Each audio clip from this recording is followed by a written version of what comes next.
Respected guest of the day, Dr. Avijit Dutta ji, and dear faculty members from the various colleges, universities. Today I welcome you and extend my warm welcome to everyone. So this is our day 5, session 1. So we are going to start with the session. So first of all, let me take an opportunity to introduce sir with you people.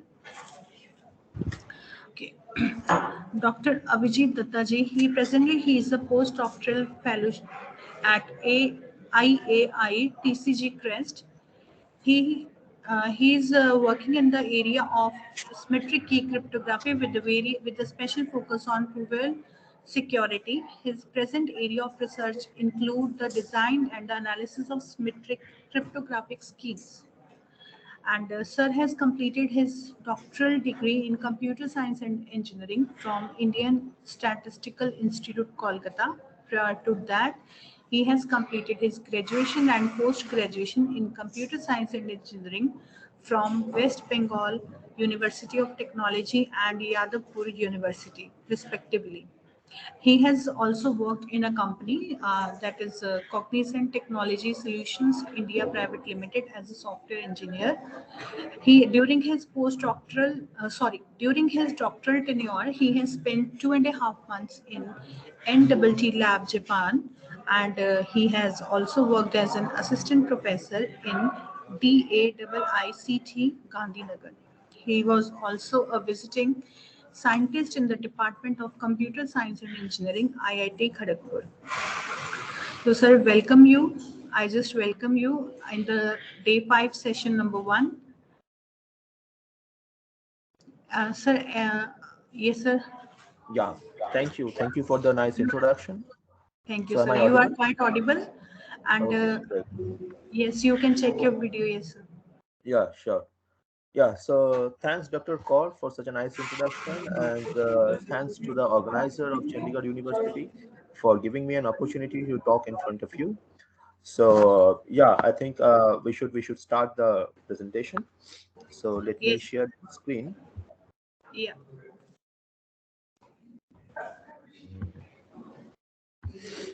Okay, yeah, this one. Could you please check whether you can see my screen or not? Yes, sir. Your screen is visible. Great.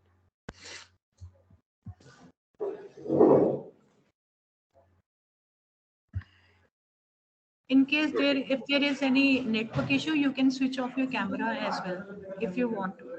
Okay, sure. Okay, so thanks to all of you.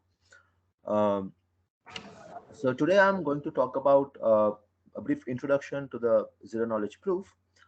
So zero knowledge proof is basically a subject of complexity theory, but since late 80s, it has began its application in the area of cryptography.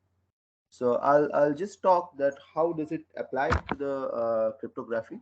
But before that, definitely I will spend a significant amount of time describing what is zero knowledge proof. Okay, so let me begin with a with this motivating application. So, for example, if you go to the web page of Clay Mathematical Institute, you will see a ample of millennial problems posted over there. So out of them, P versus NP problem, which is highlighted in red, is the phenomenal one among the computer scientists. So just to recap that what is P versus NP problem? So P is a class of problems, or you can say the set of problems, which can be solved by a polynomial time algorithm. On the other hand, the NP problem says it is the set of problems or the class of problems whose solution can be verified in polynomial time, or whose solution can be verified by polynomial time algorithms. Now, it is very obvious that a problem which can be solved by a polynomial time algorithm, its solution can also be verified in polynomial time algorithm. And as a result of that, P is a subset of NP. But till now, it is not known to us that whether NP is a subset of P or not. That means a problem which can be verified in polynomial time algorithm can be solved in a polynomial time algorithm or not. So that is till now not known to us. And it is widely believed that P not equals to NP. So that's kind of a conjecture or kind of a belief among the computer scientists. But till now, it has not been proven whether P equals to NP or P not equals to NP. So P versus NP problem is a phenomenal problem among the computer scientists. Now, suppose in some fine morning, some superhuman has probably solved that P equals to NP. And how does he solve? So we know that some problems like 3-sat or traveling salesman or vertex cover problems. So these problems are the NP hard problems. That means this is the most hardest problems in the NP class. Okay, now if you can find out a solution, a polynomial time solution or a polynomial time algorithm to solve one of those NP hard problems, then you can prove that P equals to NP. So suppose in some fine morning, some superhuman has solved or has proposed a polynomial time algorithm for one such NP hard problems, namely 3-sat. And that superhuman, suppose you assume that the superhuman is a very good friend of mine. So what he will do, that superhuman will send me the solution. So what is the solution here? The solution is nothing but the algorithm, a polynomial time algorithm for solving this 3-sat problem, right? Now I will check that algorithm because he has sent me the solution. He has sent me the algorithm. So he wants me to convince that, see, that I have, proposed a solution. I have proposed a polynomial time algorithm. For example, if you find out a solution of some non-trivial problems or a challenging problem, you often, share your solution to your friend to check whether the solution is correct or not, right? So in that way, that superhuman has sent me the polynomial time algorithm for solving this 3-sat problem. And upon receiving that, what I will do, I will check that algorithm, whether it correctly solves the 3-sat problem or not. And at the same time, I will also see that what is the time complexity of that algorithm. So if I see that the time complexity is polynomial with respect to the size of the input, then I will be happy. I will tell my friend that, okay, you have done a great job. You have actually solved the P versus NP problem. So now you see that the friend, that superhuman actually sent me that algorithm, the solution of the problem. Now what I will do, so I will send that algorithm to the Clay Mathematical Institute and claiming that, see, I have solved the problem, right? So what is going on here? So someone else, say my friend, has solved a problem and he has sent me the solution, and I will, in a cheating way, I will send that solution to the Clay Mathematical Institute claiming that I have solved the problem. It's similar like some of your friends has solved a critical problem and has sent you the solution for its verification, and you send that solution to your supervisor or to your teacher and claiming that you have solved the problem, right? So as a result of that, what Clay Mathematical Institute will do, so their organizer will see your solution, will judge your solution, and if they are convinced, then they will immediately give you $1 million, right? Because this is a $1 million problems. So if anyone can solve these problems, he will be awarded with a $1 million. So definitely I will be given the cash prize, the reward. Okay. So therefore the question is, can this superhuman convince me the validity of his statement that 3-sat is polynomial time solvable, or he has actually solved that 3-sat by a polynomial time algorithm? So can Superman convince the validity of this statement without revealing the solution, right? Without revealing the algorithm, can Superman convince me the validity of the assertion that the sat problem, 3-sat problem is a polynomial, 3-sat problem has a polynomial time algorithm.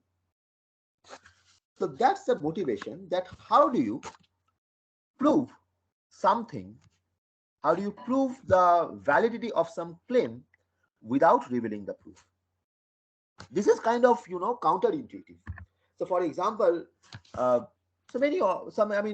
of you probably know that what is Fermat's little theorem, right? What it says that if P is a prime number, then you take any integer a that belongs to 1 to P, a to the power p minus 1 is congruent to 1 mod p, right? So that's the claim.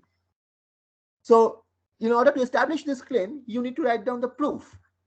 And if you want someone to convince about the truth of this statement, you will do what? You will send the solution, you will send the proof. So here the idea is that without sending the proof, how do I convince the truth of a mathematical statement, right? Okay, so this result was published by Shafi Goldwasser, Silvio Micali, and Charles Rakoff in 1985. They are the stalwarts in the area of cryptography and complexity theory.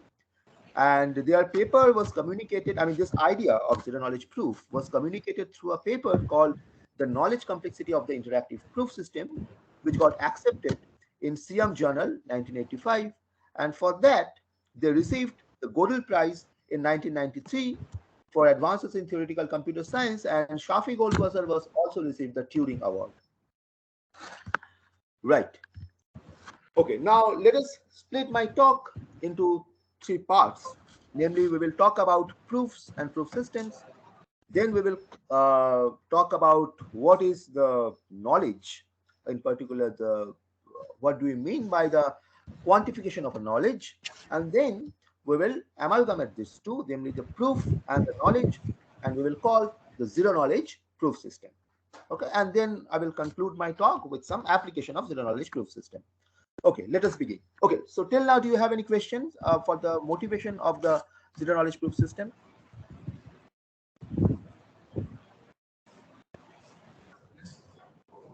Hello? Yes, any queries from the audience side? Okay, Please, you Dr. can Kaur, ask. I would like to tell you that I like interactive talk, right? I mean, I Definitely, want sir. the people to get involved in my talk so that I can interact, right? Otherwise, I mean, I will feel bored. Okay, so please feel free to interrupt me at any point of time, right? I'm not going into the very technical details of this thing, so I will just give an overview of the talk, right? I mean, overview of the zero knowledge proof system. Okay, so let us see, what do you mean by the proofs and the proof system? Okay, so what is proof? So if I ask you what is proof, right? So this was in fact asked by a student of Shimon Even in his class. So Shimon Even was probably taking a class in graph theory, and students asked the teacher that what is proof? Then Shimon Even replied that a proof is anything that convinces me. That convinces me about what? That convinces me about the truth of the statement or the truth of the claim, right? Now you see that a proof generally involves two parties. So, namely the prover. So one party is called the prover, and the job of the prover is to supply the proof in favor of the statement, right? For example, if I just take the proof of say so for example mean value theorem. Okay, so there's a statement of the mean value theorem, and the job of the prover is to provide the proof of the mean value theorem. And on the other hand, we have another entity, another party, which we call the verifier, and the verifier will be there to verify the proof, right? And a proof system is said to be a kind of a legitimate proof system, I would say, if the verification process is simple enough. That means the verification should not take much amount of time to verify the proof of the claim, right? Okay, now the question is like, how do you verify the proof? Okay, so for the verification purpose, you know that whenever we prove something, uh, so we follow some model. Okay, so we prove the claim, we prove some claim that's under some model. Okay, and that model is basically kind of a it comes from a logical system where we have a fixed set of axioms. Okay, and we have a fixed set of derivational rules which are sound. Okay, so we start with some axioms, and then we inductively apply the derivational rules from one statement to other statement, and finally we conclude it. Okay, So this process, okay, so this process must terminate in finite amount of time. So that means you have started with some axioms and then you apply some derivational rule to jump or to derive some one statement. And from that statement, again, you apply some derivational rule to derive some other statement. Okay, so this is a step-by-step process. And this step-by-step process must terminate in a finite amount of time. And that way, you can say that my proof is of finite length, right? And once you generate the proof, the prover will send this proof to the verifier, and verifier will check that whether every step of the proof has been validly derived by the derivational rules, or whether the axioms has been correctly applied or not. Okay, so that's the verification process. Okay, so this verification process should be simple enough. So for example, if I consider the proof of some problems named called SAT, what is SAT? So SAT problem is basically, so you are given a Boolean formula of say n variables, okay, and I want to see that whether that Boolean formula has a satisfying assignment or not. What do you mean by a satisfying assignment? Now, a satisfying assignment is nothing but a Boolean, assignment, the Boolean binary variables to that n variables, such that the formula is evaluated to 1. Okay. So if one such assignment exists, then I will call that SAT is a satisfiable formula. So given a formula, given a Boolean formula, I want to see whether this given Boolean formula is satisfiable or not. Okay. Now you can probably assume that this proof has a simple verification procedure. Why? Because what is the proof then? What is the proof of this problem? The proof is nothing but the satisfying assignment, which actually evaluates that formula to 1. Right? And so that is the proof. And once I generate the proof and it to the verifier, what the verifier will do? So verifier will have this satisfiable form. Verifier will have this Boolean formula, and he has also the proof, because I have provided the proof, which is nothing but the satisfying assignment. So he will just plug in the value of the variables to that particular assignment, and will check whether that assignment evaluates to 1 or not. Right? So SAT has a simple verification procedure. But the SAT complement, this is the set of all Boolean formulas which does not have a satisfying assignment. Now, how do you convince a verifier, or how do you convince someone that this formula does not have a satisfying assignment, that whatever assignment you give, it will always be evaluated to 0? How do you prove this? So in order to prove this, what you can do, you can probably send out all the possible assignments. Okay. Now, if this Boolean formula is of n variables, then how many assignments are possible? Namely 2 power n, right? So you have to give 2 power n many assignments. And the verifier, what the verifier will do? Verifier will take each one of the assignments, okay, and will plug in that value to that Boolean formula, and will check whether it is 1 or 0. If everything is 0, then he will be satisfied. Okay, that this Boolean formula is not satisfiable.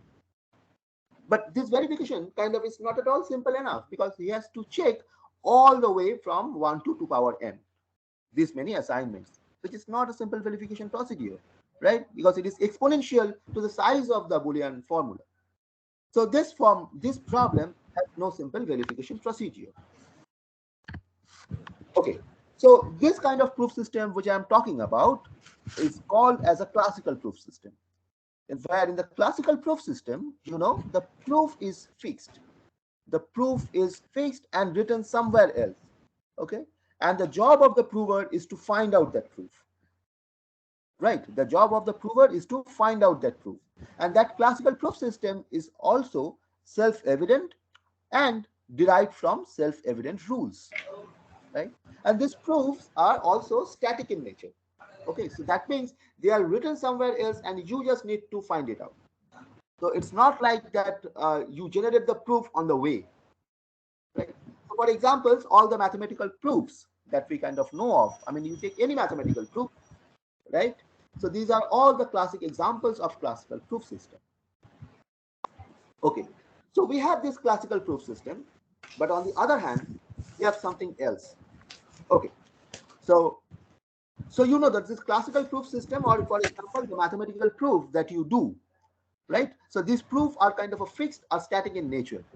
But suppose you, some of your friend or someone else, you know, has filed a complaint against you, right? And that case is now up to the matter of the court.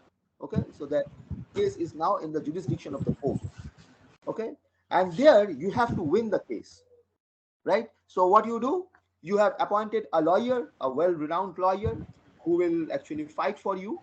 And on the other hand, you have your enemy, okay, who want to, you know, defeat you, right? So definitely that your enemy will also appoint a lawyer. So for example, if I take that your lawyer is lawyer A and your enemy's lawyer is lawyer B, then it's a fight between lawyer A and lawyer B. Okay, so lawyer A, for example, lawyer B will give some evidence against you, and your lawyer, namely lawyer A, will try to defeat them, will try to defeat that lawyer. Okay, will try to give a counter proof, right? And there will be someone whom I called the judge. So judge will, you know, will supervise everything and will come to a decision. Now you see that judge will come to a verdict, and that verdict will be derived on the amount of proofs or counter proofs that has been submitted by lawyer A and a lawyer B. So in the matter of the courtroom, the proof for the case is not written somewhere else, or the proof are not static. So the proof is derived on the way. Okay, so such kind of proof is called an interactive proof, where the proof is generated through an interaction between the parties, namely the interaction between the lawyers, the interaction between the judges, the interaction between the clients, right? So in a practical setting, you can say the proof are not written somewhere else, or these proofs are not static objects. It is generated dynamically. So such proof is called an interactive proof. So you see that proof involves in the interactive proof protocol, or interactive proof involves exchanges of information in multiple rounds between prover and the verifier. And the truth is established when the verifier accepts the hypothesis. And definitely this proof is dynamic in nature, right? Okay, now we will take an example. Okay, so we are concerned about the problem called the graph isomorphism. So what is the graph isomorphism? Now you see that in the left hand side we have a graph, in the right hand side we have a graph. So graph isomorphism says that we must have a bijective function from the set of vertex. So namely I call this graph G1 and this graph is G2. So I call that this G1 and G2 are isomorphic if there exists a bijective function between the vertex set of G1 and G2, such that if there is an edge, namely U comma V, that is an edge where U and V are the vertex of G1. So if U comma V is an edge in G1, then phi U comma phi V will be an edge in G2. So phi is a bijective function, right? So this is, so in another way, you can see that this graph G2 is kind of another drawing of this graph G1, right? But all the properties are same. All the properties are same. Okay, so if you can see what is this phi? So this phi is nothing but this. You see, this is the this is the bijective function between the vertex set of G1 and G2. So namely, phi of 1 is mapped to A, phi of 2 is mapped to H, and so on and so forth. So that's the isomorphism. So phi is called the isomorphism, and if there exists an isomorphism between two graphs, namely G1 and G2, I call that two graphs are isomorphic, right? Okay, so just to give a formal justification of the proof system. So suppose you consider that L is a set of all pair of isomorphic graphs G1 and G2, such that G1 is isomorphic to G2. So L is the collection of all such graphs, right? So it says that given such set L, that means a collection of isomorphic graphs, And if I give you any two arbitrary graphs, namely G and H, I want to see whether this G and H are isomorphic with each other or not. Or in other words, I want to see whether X belongs to the set L or not. Because you see that L is a collection of all isomorphic graphs, all pair of isomorphic graphs. Now I give you an arbitrary kind of pair of graphs. Okay, and I want to see whether these two graphs are isomorphic or not. Right? Okay. So what do you mean by the valid proof system? So valid proof system must be efficient. That's kind of mentioned earlier, that the verification of the proof should be simple, right? That means the runtime of the verification procedure should be polynomial of the size of the proof. It must be complete. Now, what do you mean by the complete? The complete means that if this graph G and H, right? If this pair of graph G and H is really isomorphic, well, I do not know what is the isomorphism. I mean, if I can find out the isomorphism, then that isomorphism will stand as a proof that X is this G comma H is isomorphic to each other. So completeness says that if my pair of graphs are really isomorphic to each other, then there must exist a proof for that. Right? I mean, it cannot be the case that G and H are isomorphic, but I cannot find out the proof, or there does not exist a proof that G and H are isomorphic. Right? So that should not happen. So completeness says that true statement must have a proof. That means if GH are isomorphic, then it must have an isomorphism.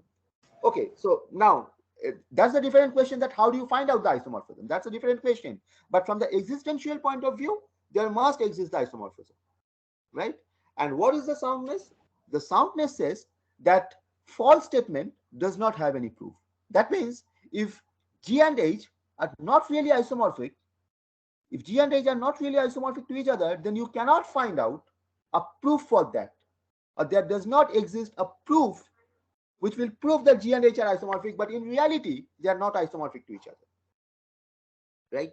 So false statement does not have any proof. So if these three conditions are satisfied, namely the completeness, soundness, and the efficiency, then we will call that proof system as a valid proof system. Okay.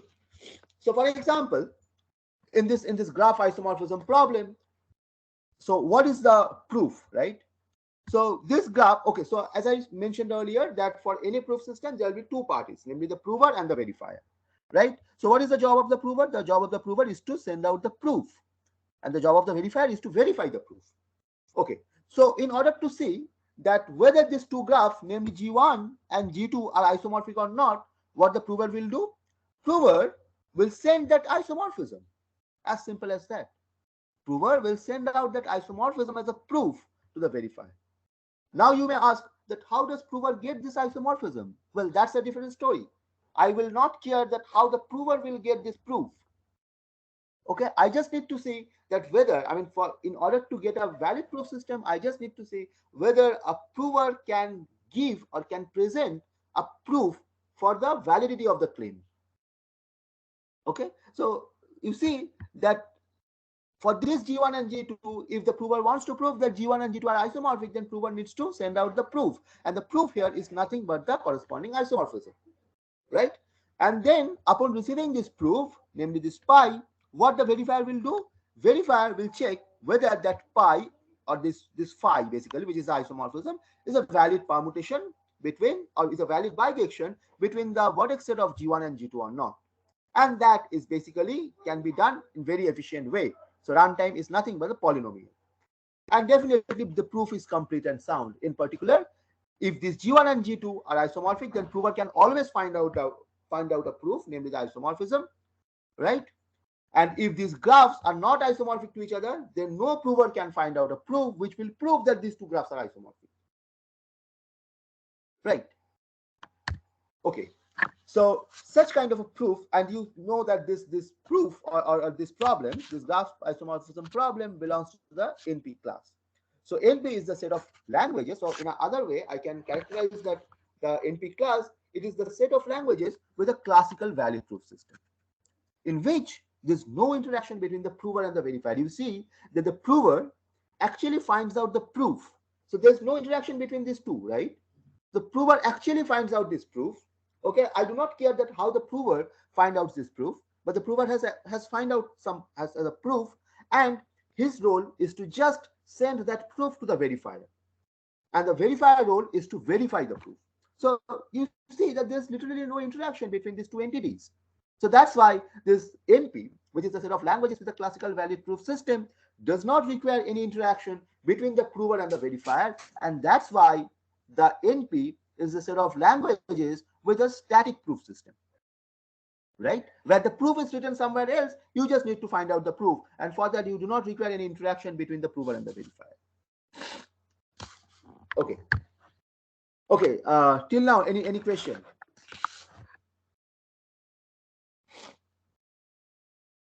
Hello?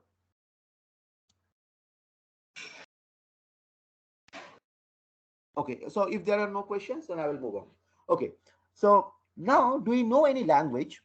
Okay, so this problem, so this graph isomorphism problem is a problem in NP class. So do we know any problem which is not known to be in NP class? So one such problem is called the graph non-isomorphism. So it is basically the complement of the previous one. So what is graph non-isomorphism problem? So you see that these are the two graphs, so G1 and G2.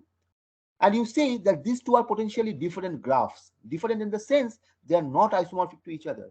That means you cannot find out any isomorphism between this graph G1 and G2, right? But how do you convince a verifier, or how do you convince a third party that these two graphs are not isomorphic to each other? What you can do? So probably what you can do, for example, for this G1 and G2, you see that how many vertices are over there. For in G1, you have 5 vertices, and for G2, you have 5 vertices.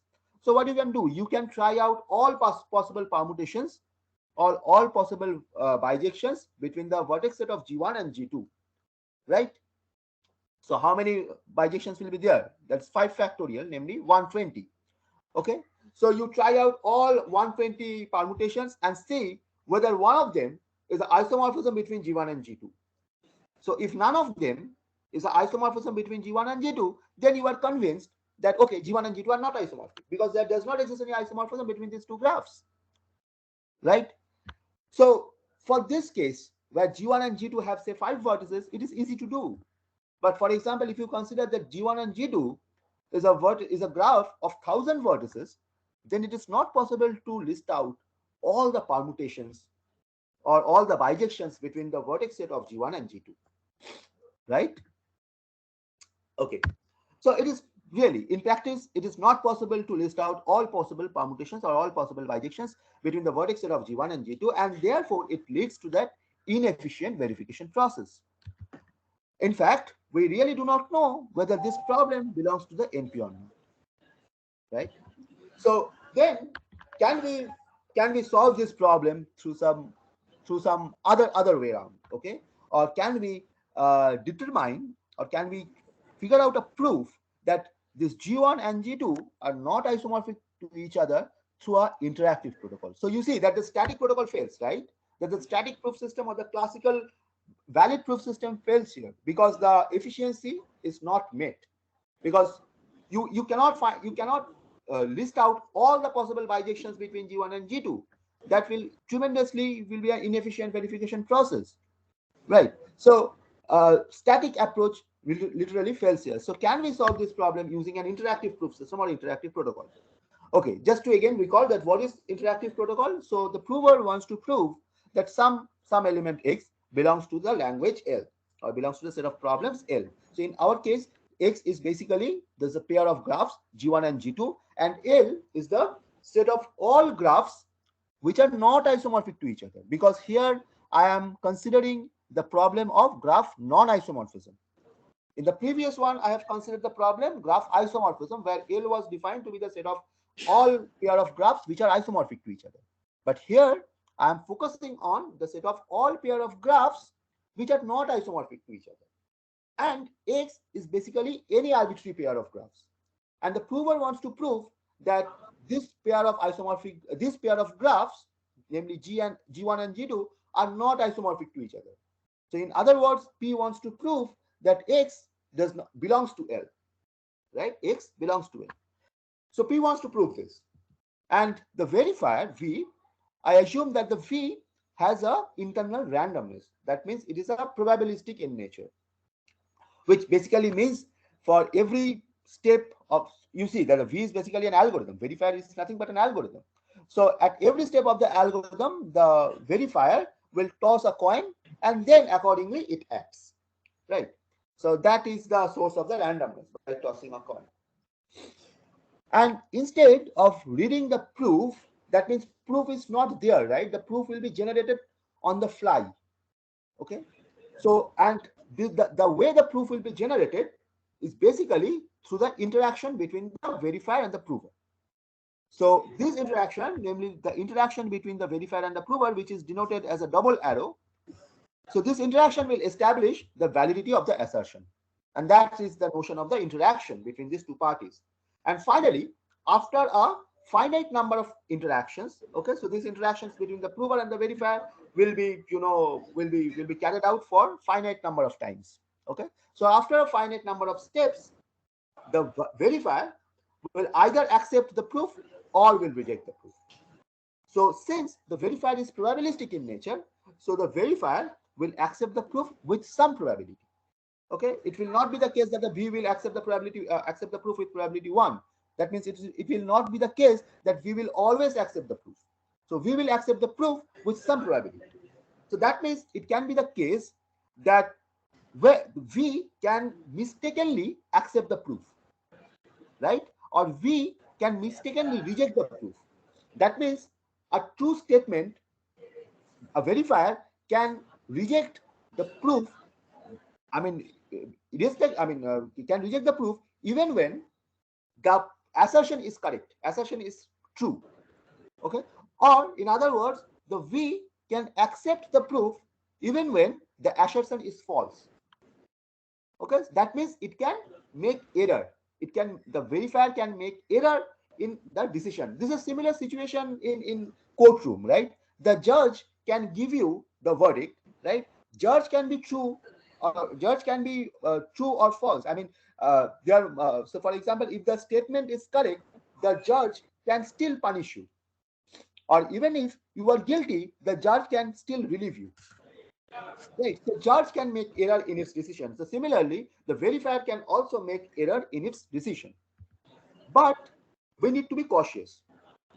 So again, we define what is the valid interactive proof system, which means that the verification of the proof should be simple. Okay. And the completeness says that if my X is a correct statement or a correct assertion, true statement or a true assertion, then we will accept the proof which will be generated by the prover P with high probability. Okay, and the soundness says that if my statement is not true, I mean, if I have the false statement, then no prover can convince me about its truth. Okay, so no prover can convince me that see, this is the true statement, even when in practice it is basically a false statement, right? That means no prover can fool the verifier. No prover can make fool the verifier into believing something which is not true. So that probability should be very low. Okay, so that means we will accept a statement to be true, whereas in reality it is actually false. That will occur with very low probability, right? Okay, and we will call this interactive proof system is efficient is P, the prover is given the proof. Okay, okay, again, how the prover will generate the proof or how the prover will take the proof, that is again not is our concern. Okay, now let us see that what do you mean by interactive proof system by taking an example. Okay, again, still you have any question?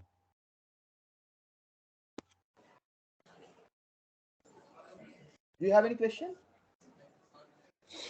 Okay, right. So let us see that there's a prover and a verifier. Okay, I'm taking an example of an interactive proof system. We have a two-party, prover and the verifier, and suppose this verifier cannot distinguish the taste of Pepsi from Coke. Okay, but in reality, I mean, these two have different tastes, right? So this verifier does not really, I mean, cannot really distinguish the taste between Pepsi and Coke. Okay, so there's a prover, and the prover claims that, see, I can distinguish the taste of Pepsi from Coke.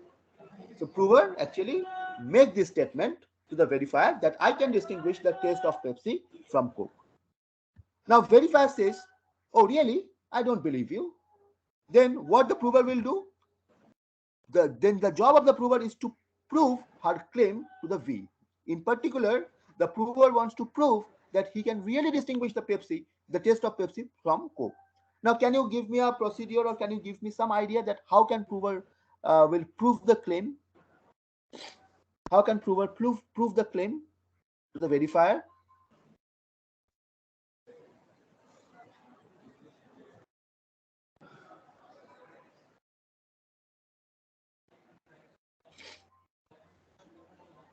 Hello, are you with me?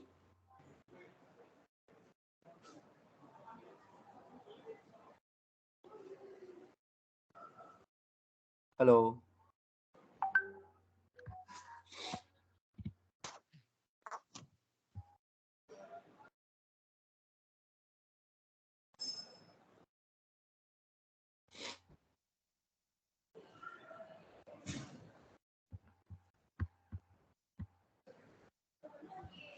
Okay.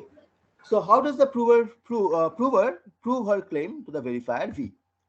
Okay. So verifier, what will verifier will do? Verifier will toss a coin, right?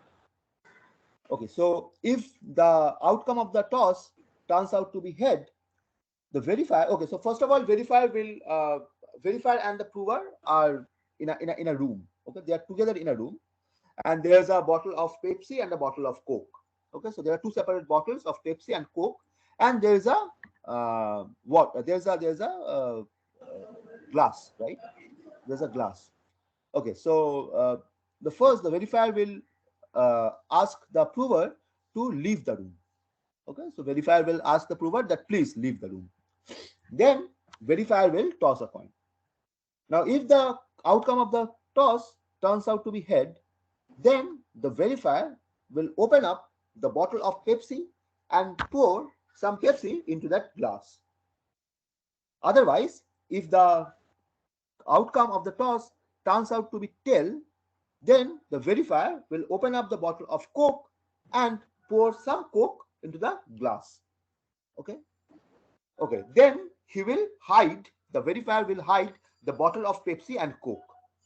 Okay. Verifier will hide the bottle of Pepsi and Coke. So there is on the table, there's only a glass in which there is some amount of liquid, which can be either Pepsi or Coke. Okay, depending on the outcome of the coin toss. Now the verifier will ask the prover that please come in. The prover then enters into the room, and the prover will see that on the table there's a glass of liquid, and the prover does not know that either it is a it, either this glass is full of Pepsi or full of Coke. The prover does not know this, okay, because prover has not seen that what is the whether the verifier has poured some Pepsi or Coke into that glass. So that information is not known to the prover. So prover will enter into the room, and the verifier will ask him that, okay, you taste it and tell me whether it's the taste of Pepsi or Coke. Okay, so prover will taste it and will tell something. Okay, in particular, he will give a bit, namely B prime. So B prime will be 0 if he tells it a Pepsi, and B prime will be 1 if he tells that this liquid is Coke. Right? The verifier will take this B prime, that means the verdict of P, okay, namely this B prime, and the verifier will be convinced or will output 1 if his coin toss coincides or matches with the decision of the prover. That means if the verifier actually pours some of the Pepsi, and the prover has correctly said that whatever I have tasted, it is Pepsi. Or if the a verifier has poured some Coke into the glass and prover has correctly tasted it and said it is the taste of Coke. That means when the prover can correctly distinguish the taste of Pepsi from Coke, then the verifier will be, verifier will output say 1. Okay, or I denote that event as success.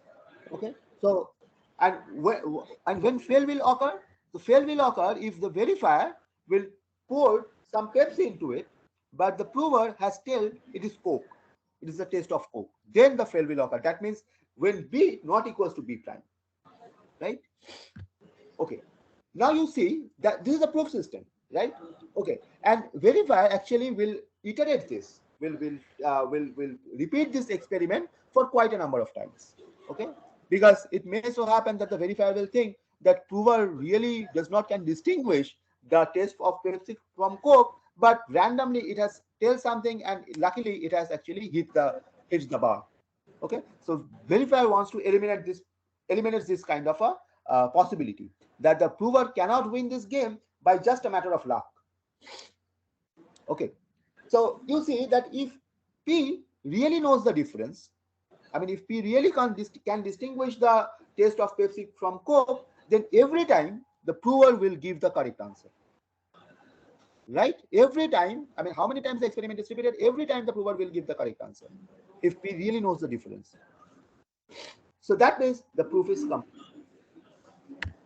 Now you see that if P does not distinguish or cannot distinguish the taste of Pepsi from Coke, then at every iteration, it has some probability of failure. Okay, so what is that probability? It is namely half. So with half probability, it will fail, or it will give the incorrect decision.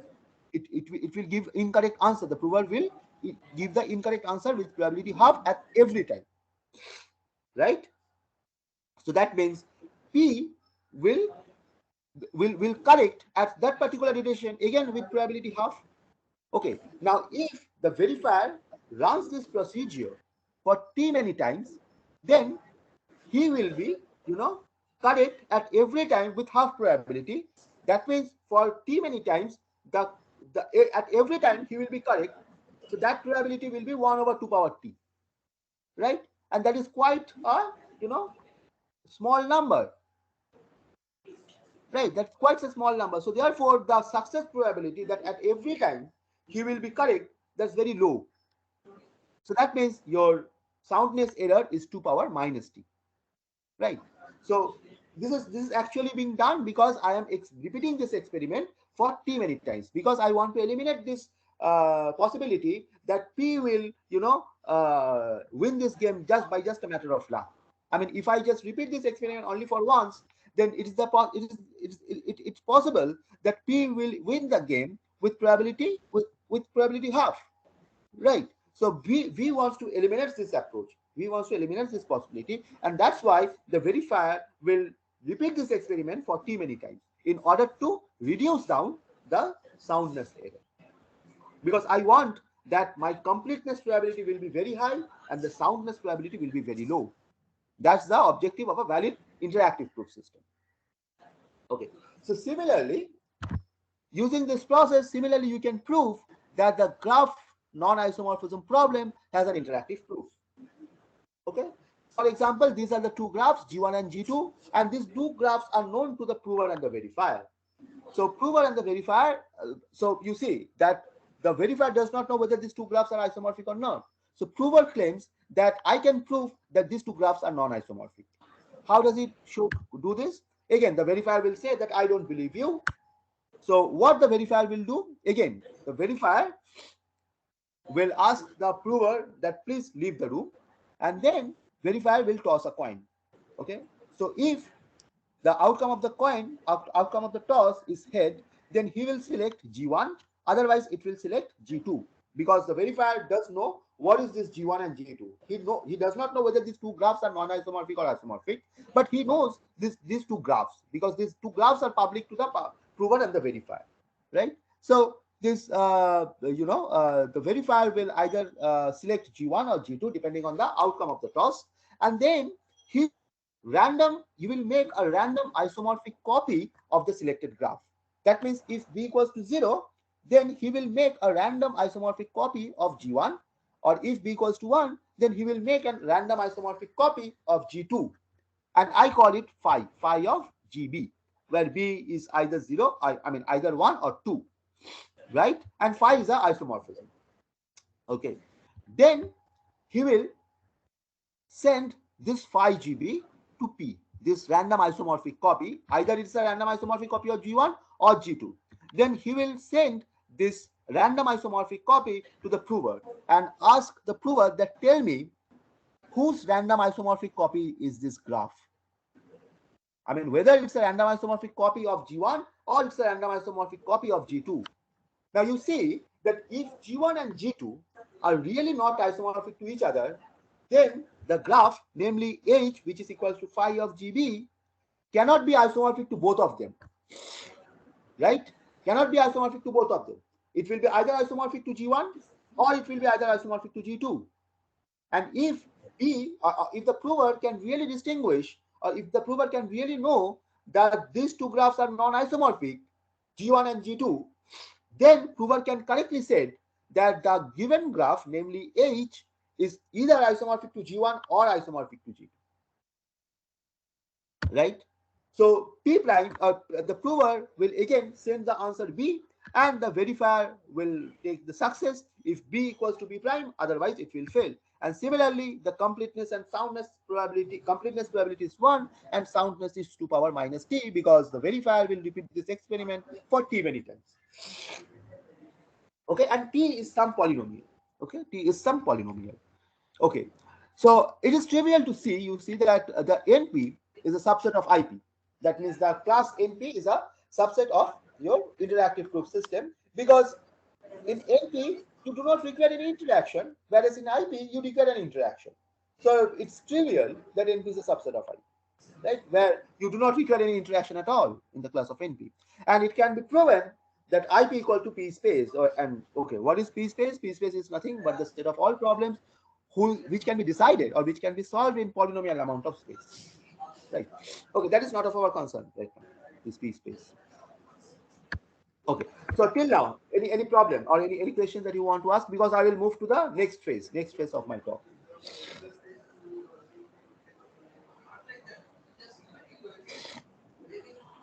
Okay, if there are no one, I'll just move on. Okay, so let us see that what is knowledge. Okay, so what is knowledge? Okay, so till now we have only discussed about the proof and proof system, namely classical proof system and the interactive proof system, and have seen some applications of or some examples of classical proof system and interactive proof system. Okay, now we come to the next phase of my talk, namely what is knowledge. So knowledge is the ability to complete a new task. Okay, so a conversation between two parties conveys knowledge. Okay, so suppose suppose you are interacting with some person, and that interaction or that conversation will convey some knowledge if it enables you to complete a new task that you could not do before the interaction. You understand it? So you are interacting with some guy, you are interacting with some person, and that interaction or that conversation will generate or will convey a knowledge if that thing, I mean, if you can do something new, if you can do something new which you could not do before the interaction, then that conversation has probably conveyed some knowledge, right? Okay, I will give an example for that. Now we ask that can we quantify knowledge? Well, really, quantification of knowledge is very hard. How do you quantify the knowledge? Okay, it's very hard to quantify the knowledge. Then the question is, how do you say about the zero knowledge? What do you mean by the zero knowledge? Okay, so Zero knowledge means, so I'll just come to the zero knowledge, but before that, to quantify knowledge, which is inherent in some message, and that message is generated through the interaction between the parties, it is sufficient to quantify that how much easier it is to become a computer new function given n. That means that the message m is generated through the interaction between the two parties, namely prover and the verifier. Okay, so they are interacting, and out of this interaction, some message is generated, namely m. Then I will say that the the knowledge which is there inherent is a message. It is sufficient to quantify that how much easier it is become to compute a new function given we have this m. Okay. Okay, so now let us take an example to illustrate this quantification of the knowledge. So let us see we all know about the RSA crypto system, right? So what is RSA crypto system? So basically in the key generation algorithm, we will be taking two large prime numbers, P and Q, and we will take the product n, which is PQ, and then we will compute the Euler phi function, namely phi n, and then we will compute, or we will choose an E, right, such that the GCD of E and phi n is 1, namely E is co-prime to phi n, and then we will compute the modular multiplicative inverse of E, and then we will make n comma E the public exponent as a public key, and the secret exponent comma n is the secret key, right? So here it is A and it is B. So you see this A has a public key of A and its secret key of A, right? Well, now you see that this party A is trying to send a message, this message M, which says that's meeting at 10:30 p.m. Okay, and B is say another party. Namely, you can see, or you can assume that A is a office kind of secretary, okay, and B is the boss. So A is the secretary of boss B, okay, and this Alice, the secretary, is sending a message to her boss that meeting at 10:30 p.m. and this message is signed by the secret key of the Alice, right? So that the boss can actually verify that this message is authenticated. That means it is coming from her secretary or from his secretary, right? Now I am the like an eavesdropper, or I am a bad guy, okay, who is eavesdropping on the message that is going on between A and B. I can tap on the channel, or I can listen to that channel. Okay. Now, suppose I have a superhuman friend again, that Superman, and this Superman is telling me that, listen, I know the factorization of n. Okay, I'm not really care about that. How does he get the knowledge of the factorization of n? But he tells me that, see, I know the factorization of n. Okay. Again, I'm telling him that, oh, really? But I don't believe you. Then he will just tell me that, you see, this P and Q are the factors. Now you see that I will verify that whether this Superman is giving me the correct solution or not, because I have the value of n. So what I will do, I will just multiply P and Q, and I will check that whether this PQ is equals to my given n or not, because n is a public quantity, right? This moduli n is a public quantity. So I know what is n. So I will just multiply P and Q, and I will check whether this PQ equals to n or not. Then, if I have these factors P and Q, I can easily find out the secret key of A, because I will just compute this procedure, nothing else, right? So I can compute the secret key. I can compute the secret key of A. Now what I can do, I know the secret key of A. Now what I can do, okay, now I can send a message to the boss B. Okay, namely, this message is, you stupid, get out of this office. And what I will do, I will sign this message using the secret key of A, right? Now you see that since I know the factors of n, which is given by the Superman, I can compute the secret key of A. So I have the now knowledge of secret key of A, right? And since I have the knowledge of secret key of A, I can forge the signature of A. So in fact, I can generate any message at my will. I can sign that message using the secret key of A. Yes, hello. I can sign that message with the secret key of A. So when this message is going to the boss B, So boss B see this message and will check that this message is coming from A because it has been signed by the secret key of A. See, so Bob will think, or the boss will think, that this message is coming from A. And whenever this boss is seeing this message, such a offensive message that you stupid get out of this office, the boss will get angry and will immediately fire this Alice. That you are fired, right? So what is the goal that I've achieved here? The goal that I've achieved here is that initially, when I did not have the factors of n, I could not allow the boss to fire A.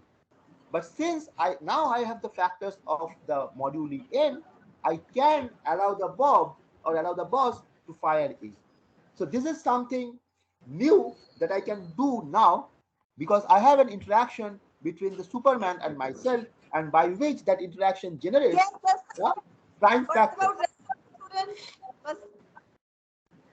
Hello? So now, how many of you can't access 2.1 worksheet? Hello? If there are many students, just wait.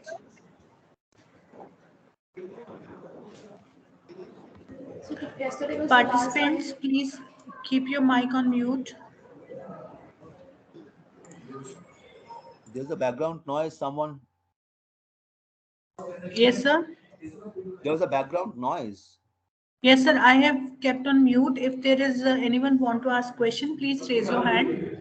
You can then unmute your mic, please.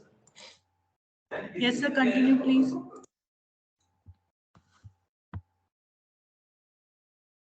Okay. So what is the new thing that I have done here? I can actually, force the boss to fire A, because I have sent an offensive message to the boss, and by just forging the signature of A, right? Okay. So that thing actually, gives me or offers me to compute something new which I could not do before this interaction between the Superman and myself, because this interaction has given me to compute the signature of A, or the secret key of A in particular. On the other hand, if the Superman tells me that, see, this graph is an Eulerian graph, so this graph is known to me, this graph is known to the Superman, and suppose this graph all of a sudden came to me and tells me that, look, Avijit, this graph is Eulerian. I know that the graph is Eulerian. Does this message convey any knowledge to me? Not really. Why? Because I myself can check whether this graph is an Eulerian or not, because I do know a polynomial time algorithm for checking whether a graph is Eulerian or not. Right? So that message will not give me any new information or any new knowledge, whereas the previous one actually gives me a new knowledge, because before the interaction, I could not compute the secret key of A. After the interaction, that Superman has given me P and Q, by which I can compute the secret key of A. I mean, if the Superman had not given me the prime factors of N, I could not generate the secret key of A. Right? So this example, namely the graph is Eulerian or not, does not convey any knowledge, whereas the previous one conveys the knowledge. Okay. So that means this message, so since I know how to compute or how to check whether a graph is Eulerian or not, and this message which is coming from the Superman does not convey anything new, so I can say that this is something zero knowledge. That means this message does not convey anything new, does not increase my knowledge base. So that I can say that this message conveys kind of no knowledge, or in particular zero knowledge. Okay, because this by this message I cannot compute anything new. I can compute, I mean, after the interaction, whatever I can compute, I could also compute it before the interaction. You get my point? So after the interaction, whatever I can compute, I could have computed it before the interaction, so that interaction does not actually enhance my knowledge base. That interaction does not allow me to compute something new which I could not do before the interaction. So that is something called the zero knowledge. So I'll come to the formal definition of zero knowledge. So in particular, information which conveys no knowledge is called zero knowledge. So now we have the notion, kind of informal notion, called the zero knowledge. So, and in the first phase of my talk, I have talked about the proof system, namely the classical proof system and the interactive proof system. Now I blend these two and I call the zero knowledge proof system. So the question is that can a classical proof system be zero knowledge proof system? That means if I have this classical proof system where I will just send out the proof, that does that convey a zero knowledge proof system? Well, no, because you are sending out a proof. Okay, so that means you are sending out some knowledge. So for example, if that P versus NP problem, the first slide that I started with, okay, so you see that constitutes a classical proof system, because the Superman actually sends out the entire proof that this is the algorithm for the three-side problem. Okay, so that's a classical proof system, but it is not zero knowledge. Why? Because it has actually enhanced my knowledge base, because before the interaction I did not know whether the 3-SAT is a NP complete, 3-SAT has a polynomial time algorithm or not. But now the Superman actually provides me that algorithm. So that means now I know that, okay, 3-SAT is a polynomial time algorithm. That enhances my knowledge base, and by which I can show that P equals to NP. And that actually gives me the $1 million from CMI. Okay, so that cannot be a zero knowledge proof system. So zero knowledge proof system, so any proof system, if it needs to be zero knowledge, then it must be an interactive proof system. Okay, again, the three conditions, that the efficient, completeness, and soundness. Now the question is that we know that what is an interactive proof system, but how do you show that such an interactive proof system does not convey any knowledge? Okay, so for example, in the graph non-isomorphism case, you see that how do you show that that proof system, whatever the interaction is going on between the prover and the verifier, that interaction does not convey any knowledge? How do you prove this? Okay, so in order to facilitate this, or in order to formulate that such a proof system or such an interactive proof system does not convey any knowledge, we require the notion of a simulator. Okay, so what is a simulator? Simulator is nothing but a probabilistic polynomial time Turing machine. Okay, so what is its role? Its role is that given only that assertion that needs to be proved, namely X belongs to L, and no access to the prover, because the prover knows the proof, whereas the simulator does not know the proof, right? So given only that the assertion that needs to be verified, or that needs to be proved, the simulator will produce a transcript, or will produce a message that looks very similar to the transcript that results out during the interaction between the prover and the verifier. Okay, because you see, during the interaction between the prover and the verifier, some message will be generated.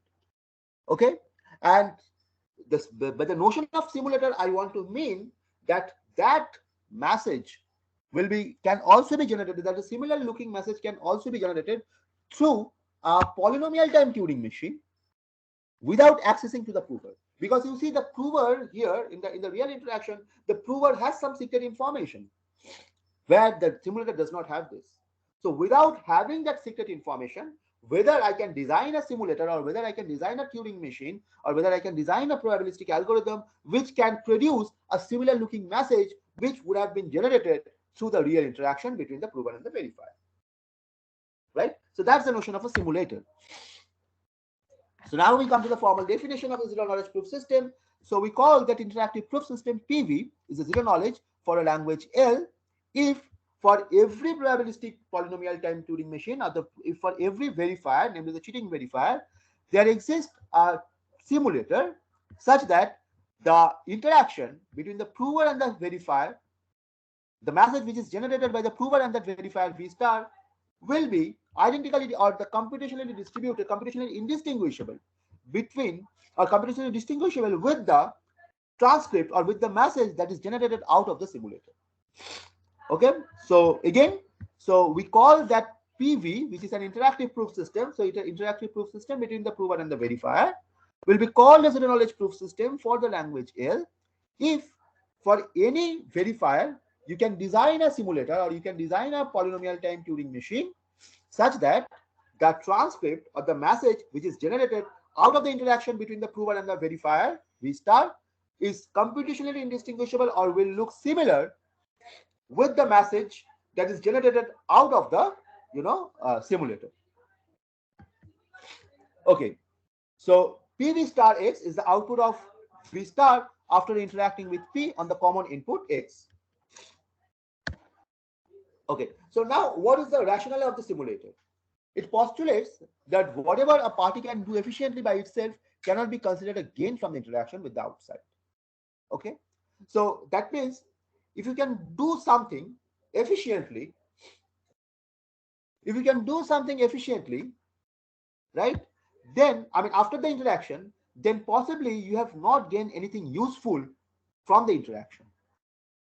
Again, I'm just reiterating myself that if you can do something efficiently after the interaction, then you probably have not considered enough gain from the interaction. In fact, if you fail to provide a simulation of an interaction, it does not imply that the interaction results in some real gain. It's not like that. Okay? So, and what matters is that any real gain cannot occur whenever we are able to present a simulation. That's the main thing. So, for a proof, if you can provide a simulator or if you can simulate that proof through polynomial time algorithm, right? So if you can simulate a proof through a polynomial time algorithm, then that proof does not give you anything useful or does not give any real gain. So that's the notion of a simulator.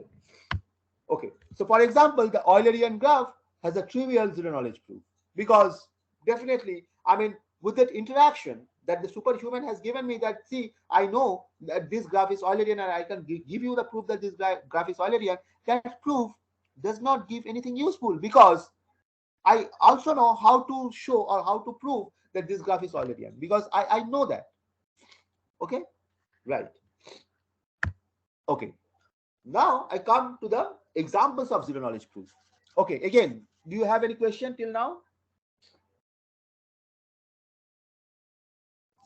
Okay, fine. So let us see an examples of zero knowledge proof. This is called the two balls and the colorblind friend. Okay, so suppose this guy, this Bob on the right hand side is a colorblind. Okay, and this Alice is the friend of Bob. Now Alice and Bob has the same ball, two toothed balls. Okay, and they are colored balls. Now Bob cannot distinguish the colors green and blue. Okay, so to him that the two colors are same. He cannot really distinguish the blue color from green color. Okay, so the balls that Alice and Bob have, they have the same ball, right? They have the same ball. Okay, so one of the ball is colored in green and another is colored in blue. And Bob is saying that, see, these two balls are of the same color.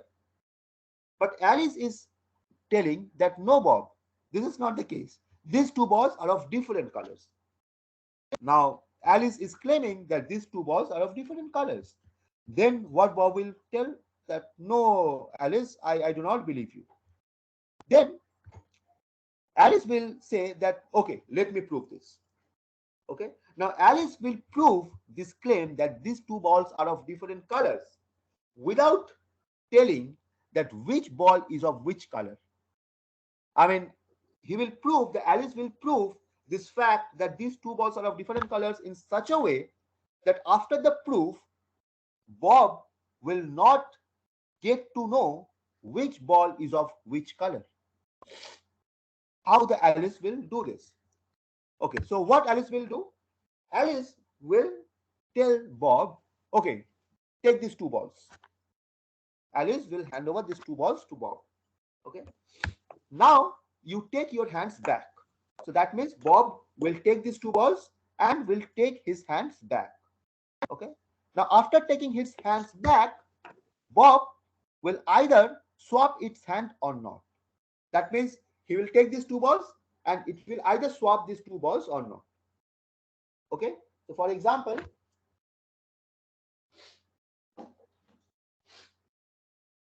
so these are two pens, which one of color blue and another is color like red. Okay, so say suppose I'm color blind, I do not know which one is of which color, and to me these two pens are of same color. So Alice will tell me, take these two pens, take your hands back, and you either swap or not. Swap or not means I can, if in the right hand if I have this blue pen, and in the left hand if I have this red pen, so on my back I can either do this or will keep it intact. That means either I swap my hands or I may not swap my hands. Okay, so let us say that I have these two pens, and I'm taking it back, and I'm either swapping it or not. Note that I do not know which pen of which color, and to me these two pens are of the same color. Okay, then Alice tell me that show it to me. Now you see that Alice does not know that whether I have swapped my hands or not. Alice does not know whether I have swapped my hands or not, but at the initial time, Alice has seen that at which hand I have taken which pen. That means if I had taken this pen in this way, then the Alice knows that in the right hand side, in the right hand, I have taken the pen blue, and in the left hand, I have taken the pen red. Okay, then I'm taking it back, and I may either swap my hands or not. And then I'm showing it to Alice, right? Now you see that if Alice can really distinguish these two colors, then Alice could have correctly told me that whether I have swapped my hands or not, right? So Alice will tell me whether I have swapped my hands or not. So if Alice says it right, then I will be convinced. If it says wrong, I will not be convinced. I will have some suspicion over its judgment, right? Okay, again, I will, repeat this experiment for some number of times to reduce down the soundness error, and I will repeat this experiment. So see my hands and tell whether I swapped or not. Okay, and then Alice will tell that whether I have swapped my hands or not. So if Alice, you now the note that if Alice really knows these two pairs are distinguishable, then she will always tell correctly. So that means this protocol is complete, or this proof system is complete. Moreover, if Alice does not know that these two pens are of different colors, then at one chance he may be right, at the next chance again he may be right, and the third chance again he may be right. But at all of the t times, at every point he will be right. That is kind of weird, right? Because there's a probability if Alice does not know these two pens are of different colors at every point. I mean, at every point Alice is giving the correct answer without actually knowing these two pens are of different colors. Okay, so that is kind of it's just a matter of chance, and that will not hold in reality because that probability is 2 power minus t, which is very low, right? Now the thing to note that now you see that these two things, this complete and sound, this is the property of interactive proof system, and also this proof is efficient, right? So this property of efficient proof system, efficient interactive proof system, but it conveys anything something more. What? That after this experiment, again, the Bob does not know which ball is of which color, right? And that is the zero knowledge. Okay, so now you see what is the implication of this. You see, after this experiment, Bob is convinced that these two balls are of different colors. Now, suppose if some other party, namely Eve, who is a friend of Bob, and suppose Eve asks Bob that, and suppose you assume that Eve is also colorblind. Eve is also colorblind. Suppose Eve asks Bob, Eve is not a friend of, say, Alice, right? So after this interaction or after this proof system, Bob knows that these two balls are of different colors. Now suppose one fine day, Eve comes in to Bob, and Bob says to Eve that, hey, Eve, you see that these two balls are of different colors. But again, Eve is colorblind. Eve cannot distinguish these two. And Eve says, oh, really? I do not think so. Can you prove it? Now the question is, Bob cannot prove this to Eve. Bob only knows that these two balls are of different colors. Bob only knows that these two balls are of different colors, but he cannot prove to Eve that these two balls are really of different colors. So that means whatever the proof is provided by Alice, he cannot sell that proof. He cannot sell that proof. The Bob cannot sell that proof. The thing that actually I have taken in the first slide, that Superman has given me the proof, but actually I have taken that proof and I have sold it. to CMI, right? He cannot impersonate this. So this zero knowledge proof is kind of important in this feature, that you will be convinced about the validity of some assertion, but you will not be able to prove it to somebody else. That's the main task of zero knowledge proof, right? Okay, there's another problem which is called the discrete log. Okay, so this is kind of a a story based kind of motivation of zero knowledge proof. Now let us see what is the application of the zero knowledge proof in the discrete in the area of cryptography. Now you know that the discrete log proof is a phenomenal kind of a problem in the setting of cryptography, right? Because this discrete log proof, the hardness of discrete log problem is the basis of many standard cryptographic problems, right? Namely that Diffie-Hellman, decisional Diffie-Hellman, which is the basis for Diffie-Hellman key exchange algorithms, right? Okay. So just to have a recap of the discrete log problem, that G be a cyclic group of prime ordered Q, which is generated by some generator, small g. So that means you can write each element of the group as g to the power x for some x belongs to Z star Q, right? So what is the discrete log problem? It says that given this generated G, and obviously the whole group is also known, its order is also known, that means Q is also known, capital G is known, and given this small g, that means given the generated G and some random element of the group, namely Y, can you find out X? Because G is a cyclic group, that means you can write Y equals to G to the power some X. Okay, so can you find out some X such that Y equals to G to the power X? Okay, now that's the discrete logarithm problem. So there are a couple of results on the algorithms of discrete log problems that tries to solve it in polynomial time, but there are different sub-exponential algorithms. We do not have any polynomial time algorithm for the discrete log problems till now, but there are different sub-exponential algorithms. For example, this Pauling-Hellman index calculus, which are pretty standard algorithms. But this problem is hard to solve, and the basis for the computational Diffie-Hellman and the Diffie-Hellman key exchange algorithms. Right. Okay. Now, let us see how this discrete log problem can be applied in real world scenario. Okay. Suppose this guy is a bank manager. Okay, and bank manager of say some Axis Bank, for example. And suppose you have a locker. You have availed the facility of locker in the Axis Bank, right? So you know that in order to access the locker, you need to prove your identity, right? So for that, the first time when you entered or when you go to the bank to open a locker, so what you will do, you will say, for example, in a very simple way, you generate a you take the generator of some group G whose order is Q. Okay, here it would be Q, not P. You take the generator G, the order Q, and some Y. So Y is basically G to the power X. So what we have actually done, so you have you have randomly chosen a number X from ZQ star, and then you have computed Y. As simple as that. You have taken a X, right? You have randomly sampled an X, and you have computed Y. And then you send this G, Q, and Y to the manager. Okay, so manager will maintain a ledger, for example. Okay, and in that ledger he will write down your name, namely Alice, and your identity GQY. Okay, GQY is kind of a credential, you can say, in respect to your name Alice. Okay, so that is written in the ledger. Now next time you went to the Axis Bank and you tell your manager that, sir, I want to access my locker. Now you see what the manager will do. Manager will open up the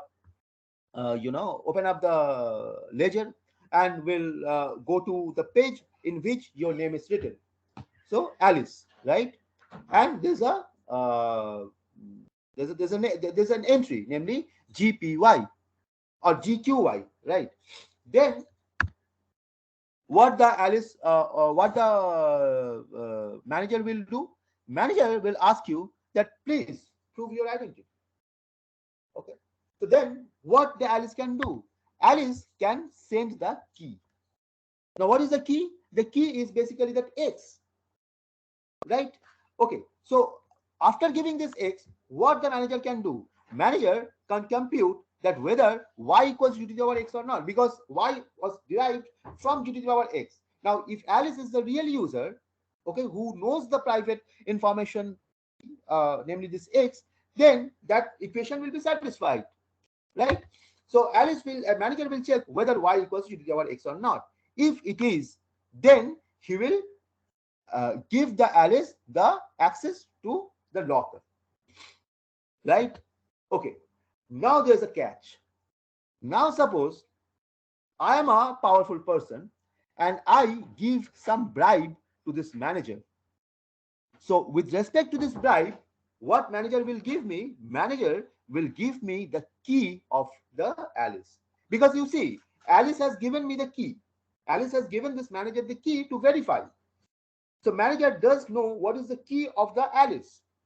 So once the Alice logs out from the system or leaves the bank, I enter to the bank and I give some amount of bribe to the manager, and manager in return, manager will sell me the key of the Alice. Once I have the key of Alice, then definitely I can access the locker of Alice. And that's the vulnerability of this procedure. So therefore the question is that can Alice prove to the manager her secret information X in a zero knowledge way? That means, can Alice prove his identity to the manager without revealing this X? Without revealing this X, can Alice do this? That's the zero knowledge protocol. The next thing that I'm going to talk about is the zero knowledge protocol for proving the discrete log problem, right? Okay, so what I'm going to do here, okay, so Alice will sample a random string R and he will compute this H, which is G to the power R. Then what Alice will do? Alice will send this H to this bank manager. Now you see that bank manager does know the entry, this G, Q, and Y. This P will not be there, it will be Q, G, Q, and Y. So bank manager has only this entry, and now the bank manager has received this H from Alice, where H is G to the power some random element R. Okay. Then bank manager will send a bit, namely B, which will be either 0 or 1. So based upon this bit, which can be either 0 or 1, Alice will compute this thing S, which is R plus Bx mod Q. Now you see, what could be S? So this S is basically depends on the value of B, which is sent by this manager. You see that if B equals to 0, then S is nothing but R. And if B equals to 1, then S is nothing but B plus X, R plus X. Right? So this S will be given to this Alice. This S will be given to the Alice. Then what Alice will do? Alice will check whether this equation is satisfied or not. Namely, G to the power S equal to H times Y to the power B or not. You see that G to the power S, this means if you just do a bit of calculation, G to the power S is nothing but G to the power R plus Bx. That means G to the power R times G to the power Bx. Now you know G to the power R is H. That means H times G to the power Bx. So G to the power Bx is nothing but Y to the power B, because Y is G to the power X. So Alice will see whether G to the power S is H times Y to the power B or not. Now you see this H is known to the Alice, which is coming from H is known to the bank manager, which is coming from Alice. Y is there because bank manager is maintaining this ledger, and B is sampled from the end of bank manager, right? And again, S is coming from Alice, right? So again, this game will be repeated for 3 times. And again, this is the complete scheme, right? So if Alice really knows the secret X, then she will always win the game. Soundness, that if Alice cheats, then the probability of winning the game in each trial is half. So therefore, if you just repeat it for too many times, it will be 2 power minus t. And obviously, it's the zero knowledge, because you can simulate that interaction. You can just simulate the interaction through a polynomial time algorithm. And this is the message which is generated out of the simulation, because you see that in this protocol, what is the message? The message is basically the message which is conveyed between these two parties, namely H, B, and Y, right? Sorry, S, H, B, and S. This is the message which is generated out of this interaction. Okay, I'm not going to define this. I'm not going to explain this simulator in detail because I'm running probably out of time. Okay. Well, this is a very famous again, this graph isomorphism problem that I have just talked before. But in the first phase of my talk, I have shown NP proof for the graph isomorphism problem. But again, it can be proved in a zero knowledge way. That means I will be able to convince the verifier that these two graphs are isomorphic without revealing this phi. You see, in the first phase of my lecture, I have shown that these two graphs are isomorphic, and as a proof of that, I have sent out this isomorphism phi. But now I will send, or I will prove the verifier that these two graphs are isomorphic without sending this isomorphism phi. Right? That means the verifier will not be able to know what is the isomorphism. In other way, the verifier will not be able to prove to somebody else that these two graphs are isomorphic. That's the thing. Okay. So again, the rationale is that these two graphs are isomorphic with the isomorphism phi, namely, and the verifier does not know this isomorphism. Okay. Now, if I have this graph G2, I can again make a random isomorphic copy of this graph G2, namely psi. So this G1 is isomorphic to G2, and this G2 is isomorphic to H. Therefore, this G1 is isomorphic to H because it's a transitive relation. Right? Okay. So what is the zero knowledge proof for this graph isomorphism? So these two graphs, G1 and G2, are known to both the parties, namely the prover and the verifier. So what the verifier will do? So verifier will sample or will create a random isomorphic copy of G2, namely I call it H, and then, sorry, the prover will make a random isomorphic copy of H, okay, and will send it to the verifier, right? The verifier will randomly sample either the graph G1 or G2. Based on that, the prover will send the isomorphism. Now you see that if B equals to 1, namely if the receiver or if the verifier has chosen the graph G1, then the corresponding isomorphism would be pi O phi. Why pi O phi? Because, or what is pi O phi? Sorry. Yeah. Okay, so that would be, okay. So you see that namely it would be, okay, sorry, it would be pi, it would be pi, this psi would be pi. So you see, I'm just taking the isomorphism between G1 and H. If B equals to Y, I am taking the isomorphism between G1 and H, and this is nothing but this G1 and H. So that can be written as what? You take the first this thing and this thing. That will be the isomorphism between G1 and H. So basically you take the phi of G1, that will be G2, and then psi of phi of G1 will be H. So that will be the isomorphism between G1 and H. So that will be psi, right? And if the sample output is 2, I mean, if this verifier will send 2, then the isomorphism will be pi itself, namely the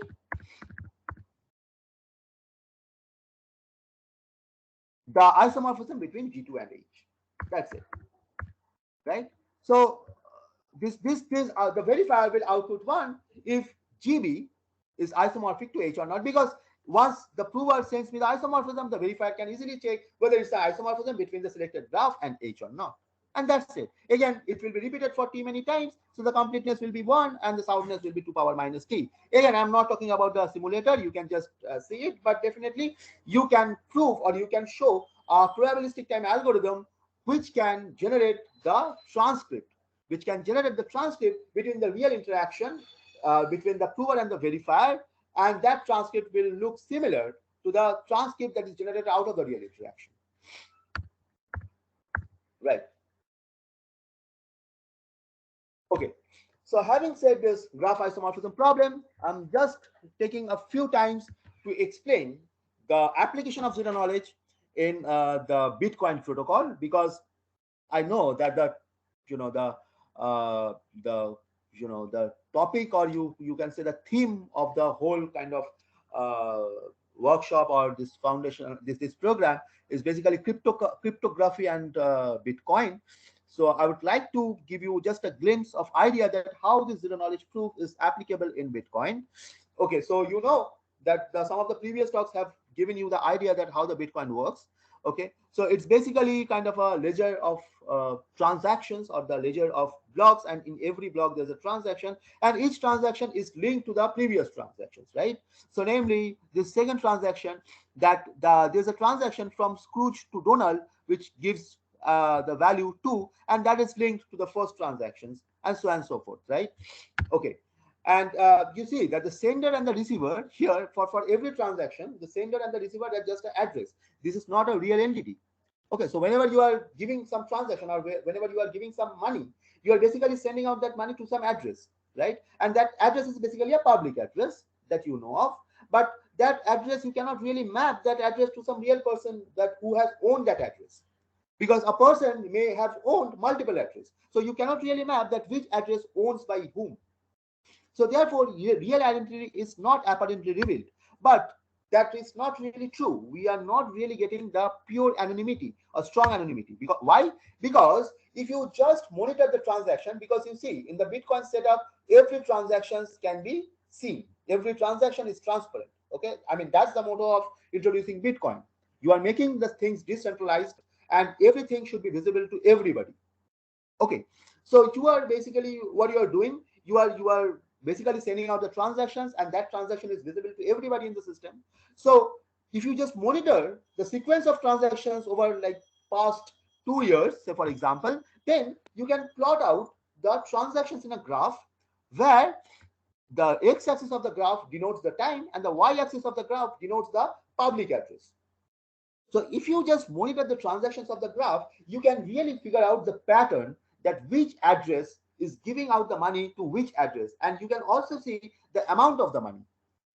For example, here you can see that this one AB address is giving out the money to 56F address with 5 Bitcoin. So you can really draw out the graph, and you can really see out the pattern. Now, once you really see out the pattern, you can analyze this transaction graph, and you can figure out some suspicious activity on this transactions graph, and from that you can figure out that who is the real identity that actually owns this particular address, right? And using that procedure, there are different kind of way to trace back some criminal activities, namely this FAI Silk Road investigation or IRA subterranean to Coinbase. These are some classic threat kind of mitigation attacks that has been done in the past couple of years, right? So this kind of transaction graph analysis is not purely theoretical, but it has also the practical implications, right? By which you can figure out the real identity of the person. Okay, so therefore this Bitcoin does not guarantee the strong anonymity, rather it guarantees the pseudo anonymity. Fine. And also the Bitcoin also suffers from a problem which is called the fungibility. The fungibility says that a Bitcoin is valued differently to different persons. Okay, so I mean, because again you can see the transactions. Since you can see the transactions, you can see that who is the originator of this money, because you see that every money is coming from the Coinbase transactions, the person who is minting the money, who is minting the Bitcoin. So every transaction is supported or is generated from that part, right? Now, therefore, you can really trace back that this Bitcoin is generated from which kind of, or who is the source, or who is the generator of this Bitcoin. Now, suppose some company is generating this money, some company is generating this Bitcoin, right? And that company belongs to some terrorist organization. If that happens, then definitely no one will be able or willing to take that money, take that Bitcoin. So therefore, the value of Bitcoin is valued differently to different persons. Okay, so to address these problems, again, this transaction graph reveals a hell lot of information. To address this problem, what can we do? Okay, so probably we can mask the entries. We can probably the mask of entries. We do not want to reveal that who is the sender, who is the receiver, what is the amount that I'm going to transfer. I will not reveal it to anybody else, right? So what I can do, I can encrypt every entry of the block. I can entry every information of the block. But if that happens, how do I verify it? Because you see, the whole motivation of introducing Bitcoin is to verifiability, so that any valid transaction can be verified, right? And the verification should be done by the majority of the participants in the Bitcoin system.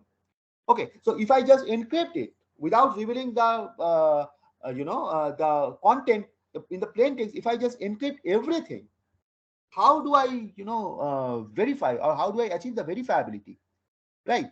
So therefore, this private, so basically what I'm going to do here, I'm encrypting the information in order to achieve the privacy, but that hampers the accountability, right? On the other hand, if I want to ensure the accountability, that means if I want to ensure that everyone can verify, then the privacy is lost. So therefore, this privacy and accountability are at the two extreme of a region, or privacy or accountability are at odds. So you cannot achieve probably the privacy and accountability in the same way, or simultaneously. That is kind of apparent to see that if you want to achieve the privacy, your accountability will be lost. If you want to achieve the accountability, your privacy will be lost. So the question is how to guarantee these two things at the same time. Okay, so the idea is that, okay, I will encrypt everything together. I will encrypt everything together to achieve the privacy, but to achieve the accountability, what I will do, I will attach a proof. So that means anyone who will make a transaction, he will attach a proof. Now, a proof of what? Proof of the statement which needs to be verified by all the members in the system. Namely, that whether, I mean, suppose if I want to spend some coin, if I want to spend some Bitcoin to some of my friends, everybody needs to verify that I have not spent this Bitcoin in some other places. That means I want to mitigate the double spending attack or the double spending thing. So verify, all the parties needs to verify that this coin has not been double spent. Number one. Number two is that whatever amount I'm transferring, that should be less than the total account balance that I already have. I mean, I cannot transfer money X, okay, where X is greater than the total amount of balance that I have in my wallet. That cannot be done. Okay. So if certain things are met, then you will call the transaction is valid. So pi is the proof that my transaction, what I am transferring, or my transaction is valid. So I have to generate a proof and attach it. Now the question is, what kind of crypto proof should it be? It would be zero knowledge proof. Why? Because I do not want to reveal my account balance, because that will lose my privacy. I do not want to reveal my account balance. I do not want to reveal whom I am transferring. I do not want to reveal what is the source of that Bitcoin. Without revealing this, verifier will be convinced that your transaction is valid. That means this coin has not been double spent. Your money, I mean, you have sufficient amount of money in your bank balance or in your wallet, and so on and so forth, right?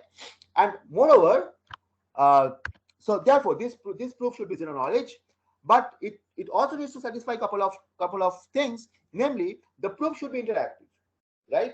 So so from the previous slides, what I have shown that the proof should be done in an interactive way. It's not be the case because it's a Bitcoin setup where the sender who is generating the transaction will attach a proof. So it will be non-interactive, so that the proof will be verified by the different verifier, right?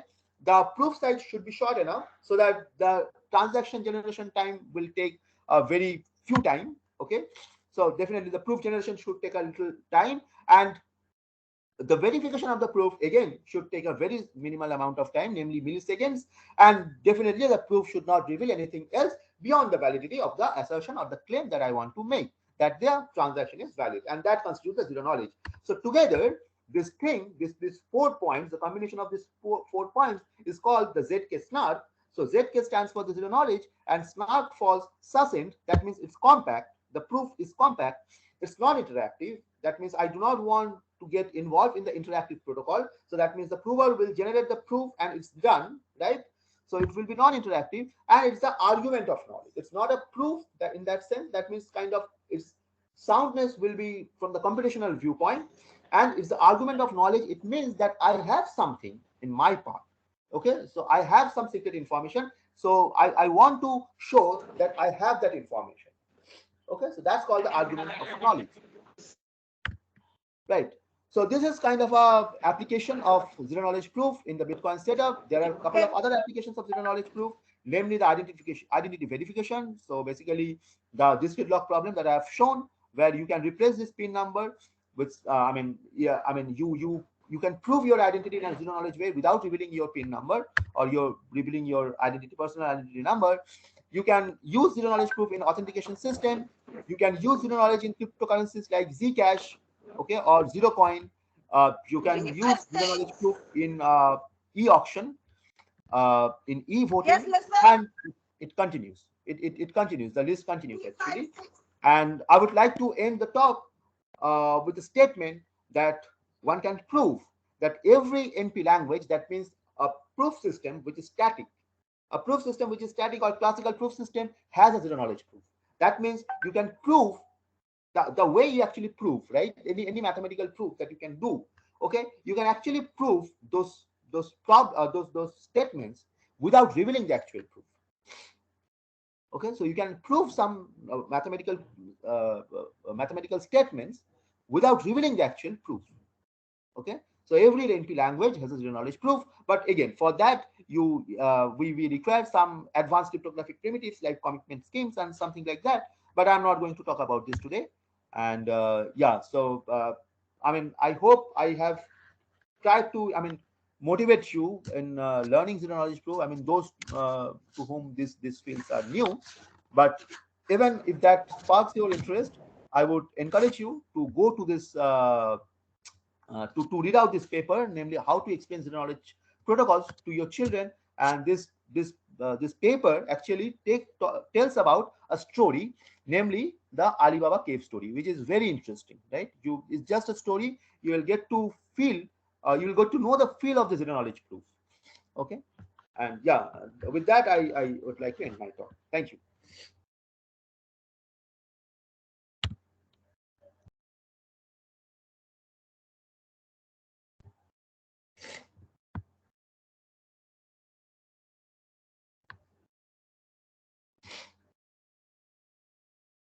Hello. Hello. Yes, sir, you are audible. No, I'm done as well. Is Dr. Kaur saying something? I'm not getting her.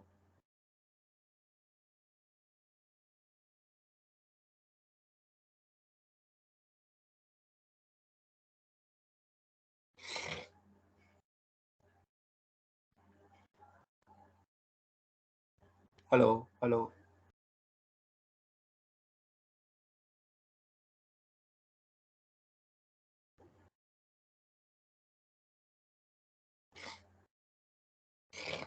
Yes, hello.